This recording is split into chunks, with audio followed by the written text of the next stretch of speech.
কারো মাধ্যমে কোনো কাজ করা হচ্ছে এমন বোঝালে বাক্যের গঠনটা হবে এরকম: subject plus am is are plus being plus ভি3 প্লাস অবজেক্ট বা অতিরিক্ত অংশ।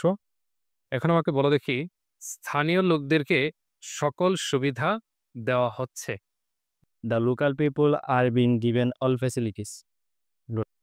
তোমার ভাইকে শাস্তি দেওয়া হচ্ছে। Your brother is being punished. আপনার জুতা মেরামত করা হচ্ছে। Your shoe is being repaired. আজ তোমার প্রিয় খাবারটি রান্না করা হচ্ছে। Your favorite item is being cooked today. ঘরটি পরিষ্কার করা হচ্ছে। The room is being cleaned. তোমার বাড়িটা ভেঙে ফেলা হচ্ছে। Your house is being broken.